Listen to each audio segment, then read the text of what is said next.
चालू रहेगा जब तक उनका रेजिग्नेशन नहीं आ जाता। और तीसरा, जो नीट के फैमिलीज है, जो बच्चे मर गए हैं 20 से ज्यादा, उन फैमिलीज को 1 करोड़ का मुआवजा मिले। ये डिमांड्स को लेके हम जेपी नड्डा जी के पास गए, उन्होंने ही बुलाया था। एकंदरीत या सगळ्या युवकांची नेमकी मागणी काय आहे, आंदोलनकर्त्यांची मागणी काय आहे ते आपण बघितलं। पेपरफुटीच्या निषेधात ही सगळी तरुणाई रस्त्यावर उतरल्याचं आपण बघतोय। तिकडे दिल्लीमध्ये जंतर मंतरवर जे मोठ्या प्रमाणावर आंदोलन झालं त्याला पाठिंबा म्हणून मुंबईत देखील आंदोलन केलं गेलं।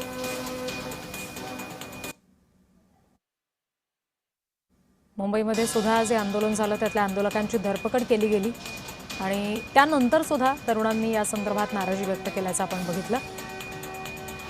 तर सीजेपीच्या आंदोलनानंतर म्हणजे दिल्लीमध्ये जे आंदोलन झालं तिथे कुठेतरी आंदोलन दडपण्याचा प्रयत्न झाला असा आरोप आंदोलकांकडून केला गेला आणि संपूर्ण देशभरात अनेक ठिकाणी या आंदोलनाला पाठिंबा म्हणूनही आंदोलन करण्यात आलं। सीजेपीच्या आंदोलनानंतर राजकीय घडामोडींना वेग आलाय। केंद्रीय गृहमंत्री अमित शहा आणि धर्मेंद्र प्रधान यांच्यामध्ये चर्चा झाल्याचं कळतंय।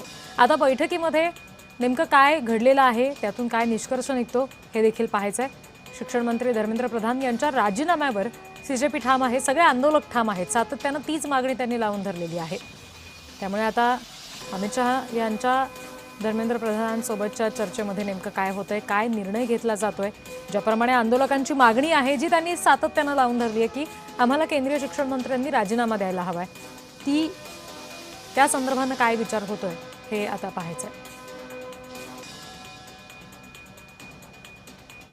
शांति बनाए रखने के लिए, लेकिन वो अभी तक हुआ नहीं है।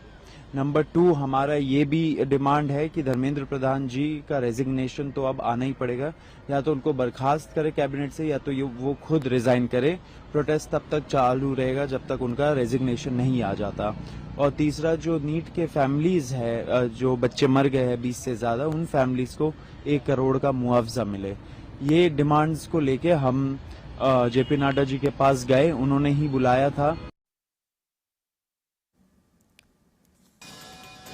कॉकरोच जनता पार्टीनं जेपी नड्डा यांच्यासोबत चर्चा केलेली आहे।